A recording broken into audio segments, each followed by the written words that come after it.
उत्तराखंड में सीएम बदलने और आप की नीतियों को अपनाने को लेकर आज आप प्रदेश उपाध्यक्ष बसंत कुमार ने भाजपा सरकार पर जमकर निशाना साधा।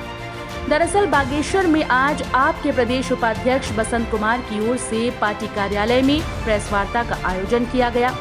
इस दौरान कार्यक्रम में पार्टी के आगे की रणनीति के बारे में जानकारी दी गई। साथ ही उन्होंने कहा कि बिजली की दरों के बारे में कल पार्टी की ओर से मुख्यमंत्री आवास का घेराव किया जाएगा, जिसके लिए सभी विधानसभा से कार्यकर्ता आज रवाना होंगे।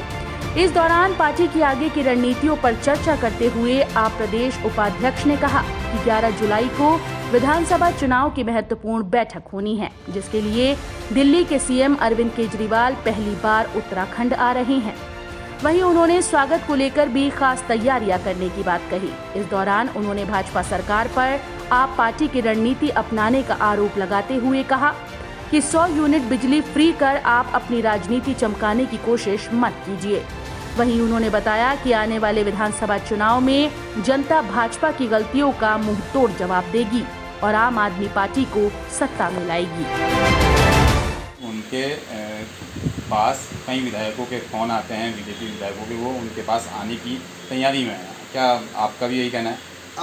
अगर कोई व्यक्ति भारतीय जनता पार्टी और कांग्रेस में परेशान है, वो ईमानदार है, वो बेहतर है, वो क्रिमिनल नहीं है, कम्युनल नहीं है, वो इसके अलावा जो है उसका चरित्र बेहतर है, तो मैं समझता हूं कि उस व्यक्ति को हम अपने राजनीतिक दल में लेने में हमारा कोई गुरेज भी नहीं है, बशर्ते कि हर किसी को मौका मिलना चाहिए सुधरने का। पर इतना जरूर बता देना चाहते हैं कि आम आदमी पार्टी में जो राजनीति करेगा, आम आदमी पार्टी में कहीं से भी कोई आएगा तो उसको ईमानदार और सच्चा व्यक्ति और सदनियति का बनना जरूरी है। अगर वो नहीं बनेगा तो फिर उसको बैक टू पवेलियन जाना पड़ेगा। और ऐसे लोग जो वहाँ परेशान हैं, जो दिक्कत में हैं, जो लोग ईमानदारी से काम करना चाहते हैं, जिनको दिक्कत हो रही है, वो लोग आज आम आदमी पार्टी के शीर्ष नेतृत्व जो हमारा है प्रदेश का, उनके संपर्क में है। अगर वो आना चाहते हैं तो उनका हर किसी स्तर पर उनका देखा जाएगा कि वो कितने बेहतर हैं, वो कम्युनल हैं या फिर उनका जो है कैरेक्टर सही है नहीं है, अन्य तरीके से जो है उनका क्रिमिनल तो नहीं है। ये सब चीज़ों का ध्यान रखते हुए उनको एंट्री दी जाएगी और यही हम राजनीति खराब नहीं होने देंगे। बस आपको इतना बताना चाहते हैं। आपने हमारे शीर्ष नेतृत्व की जो केजरीवाल साहब ने पंजाब में प्रेस की थी, आपने वो सुना होगा। पंजाब में घोषणा कर दी गई कि 300 यूनिट बिजली हम सरकार आने पे फ्री करेंगे। उसमें केवल 300 यूनिट बिजली का प्रावधान नहीं था, उसमें ये था कि जो आज तक के बकायेदार हैं बिजली के, वो सारे के सारे माफ कर दिए जाएंगे और उससे आगे को 300 यूनिट बिजली फ्री कर दी जाएगी। और 300 यूनिट के बाद से दिल्ली में प्रावधान है हमारा 200 यूनिट बिजली फ्री, और 200 से 300 यूनिट जिसका ऊपर आएगा तो उसको आधा रेट। इस तरीके से हमने उसमें सब्सिडी का प्रावधान कर रखा है। मैं आपको इतना बता देना चाहता हूँ, आज से 8-10 दिन पहले मेरे फेसबुक पेज पर मेरी लाइव आई हुई है, मेरा स्टेटमेंट गया हुआ है कि हम चाहते हैं कि जो व्यापारी लोग हैं इस टाइम पे जिनकी दुकानें बंद रही, आपका सरचार्ज चलता रहा, आपका मीटर घूमता रहा, आप तो इनकम करते रहे, चाहे वो बिजली के बिलों से संबंधित हो, चाहे वो बैंक के ब्याज से संबंधित हो, चाहे कहीं पर भी हो। व्यापारी को बैंक के ब्याज में भी बहुत दिक्कत आई, उन बेचारों का काम नहीं चला।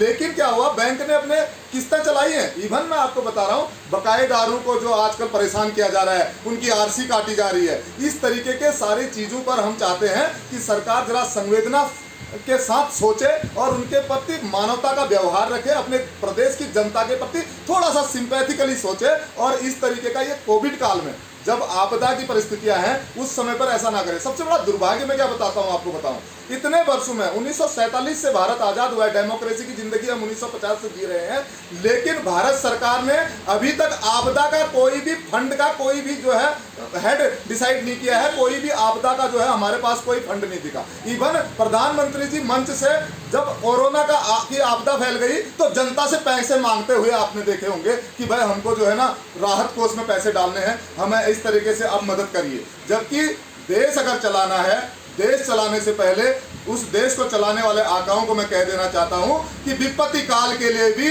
राष्ट्र के पास और प्रदेशों के पास अपना फंड संचय होना चाहिए, उसके पास अपना संचित धन होना चाहिए जिससे कि वो विपत्ति काल में खर्च कर सके। उस टाइम पे अब सब्सिडी देंगे किससे? अगर विपत्ति काल के लिए कुछ होता तो आज ये कह सकते थे कि हम आप सब लोगों को रियायत दे सकते हैं, लेकिन इन लोगों ने ऐसे कोई कदम नहीं उठाए। उसके बावजूद भी अगर सदनियति होती तो विपरीत परिस्थितियों में भी वो सरकार है, सत्ता है, उसके पास अपने एसेट्स हैं, उसके पास अपनी ऐसी परिस्थितियां हैं, जब ये दावा करते हैं कि केवल पद्मनाभ मंदिर का दरवाजा अगर खोल दिया जाए तो 300 साल तक भारत की जनता को जो है हम उस में रखे हुए खजाने से पाल सकते हैं, तो तब विपत्ति काल में आप जनता से पैसे मांगते हुए क्यों फिरते हैं? मैं कहता हूं अपना दिल थोड़ा बड़ा करिए, जनता के प्रति सिंपैथी रखिए, इंसानियत, मानवता, भाईचारे को स्थान दीजिए, जरूर अच्छा होगा। ऐसी नियति से काम करेंगे। और आपकी जो बातें हैं, मैं हर बात से सहमत हूं कि व्यापारियों को इस तरीके से परेशान करना इस परिस्थिति में, और अन्य लोगों को भी परेशान करना, चाहे वो बकायेदार है, लोन वाला है, बैंक का ब्याज है, कम से कम आप इतने समय का ब्याज उसका माफ कर दीजिए, क्योंकि उस व्यक्ति ने अपना व्यापार कुछ भी नहीं किया है और उसका उद्देश्य, जो शर्तें हैं, जो कॉन्ट्रैक्ट है, वो यही है कि मैं व्यापार करूंगा तो आपकी किस्त दूंगा, और बैंक के साथ एक उसका कॉन्ट्रैक्ट ये है कि तब मैं इनकम करके जो है आपको ब्याज में दूंगा। आपको समझना चाहिए इन सब चीजों को। और आपको मैं इवन बताऊं, बिजली का मीटर नहीं चल रहा है पर सरचार्ज जुड़ के आता है, आपने देखा होगा, 2 महीने में उसका 300 रुपये बिल आ ही जाएगा।